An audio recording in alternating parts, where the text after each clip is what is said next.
According to Nigeria's first Prime Minister, the late Sir Abubakar Tafawa Balewa, the journey to independence started long before 1960. Well, tonight, our focus is not just on how much has been achieved in over 6 decades. We will find out how much more can be achieved in the days ahead. Babajide Ogunsowo, founder of Leadership by Data and Channels Television's data consultant, is here to share this insight. Hello, Babajide. It's good to have you. Happy Independence. Same to you. And this is the 63rd speech made by a Nigerian president at the independence. How similar or different was this speech this time? That's a lot. That's a lot. But what I saw in this speech was some good and some bad. And I'd like to start with the bad. Now, why do I say there was some bad? First is, for you to organize what's in front of you, you have to first start by organizing what's behind you. And for over a decade, I've studied what has been behind the presidents when they make their independence speech. 2 Nigerian flags and 2 flags representing the president's seal.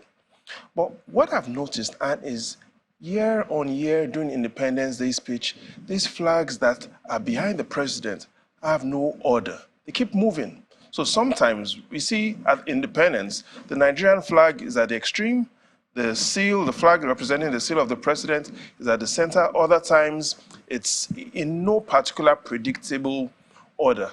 So the question is, if the president's handlers have no order on how flags that represent the nation are arranged, flags that are behind the president, how do we organize what is in front of the president? And so, again, like previous speeches, we see a disorder in how flags behind the president are arranged. The second hand is this speech was short and slow, and I'll explain. What do I mean by it was short? 14 minutes. The last time a speech made by the president at Independence Day was as short as 14 minutes was way back 8 years ago, 2015, when President Buhari, again, first time was going to be reading that Independence Day speech as civilian president in 2015. He read that speech at and it was only 10 minutes. So it's been 8 years that we've seen a speech as short as 14 minutes. And this speech was slow. President Tinubu read this speech at approximately the rate of 60 words per minute. None of President Buhari's speeches were that slow. His slowest was 93 words per minute. Again, the president read a speech that was short and slow. Finally, why do I say that is bad news? In this speech on independence, there was no mention on education, no mention on health, no mention on that big word, corruption. However, we find some good news again in this speech. Why the good news? Good news because the president talked about trust in the leadership of the security agencies. The president has talked about that he feels that he will keep remaining committed and he will show his excellence. And can we have an Independence Day speech without going into the history of all of this, where our founding fathers, Abubakar Tafawa Balewa, also made some strong remarks.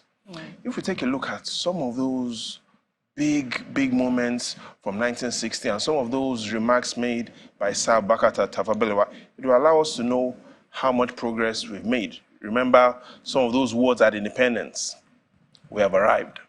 He talked about independence not just only meant that we're going to be doing better as self-government, but we must be able to be ready to deal with the grave international issues, and again, a new chapter in our history and indeed the world. In this speech, we've seen the president say that there's no one greater or lesser than each other. The nation belongs to you. And we've seen that those that feel that the country will be torn apart are mistaken. But Babajide, is there any way to measure the welfare of citizens in the last 63 years? There are different ways, but one standard way is to compare the welfare of Nigerians with the welfare of other nations that we aspire to compete with. And the World Bank provides, yes, some information about that. And if we look at the World Bank's indicators in the last 3 decades, it provides us some good news, some bad, and some ugly news. The good news, Anne, is as at 1990, Nigeria's gross domestic product, GDP, measured on a per capita basis, purchasing power parity basis, show that welfare GDP was higher than that of China and India in 1990. Good news. The bad news shows that between 2000 and 2010, our GDP declined from 2000. We saw an increase from $2,963 per capita to $4,857 per capita. Some good news.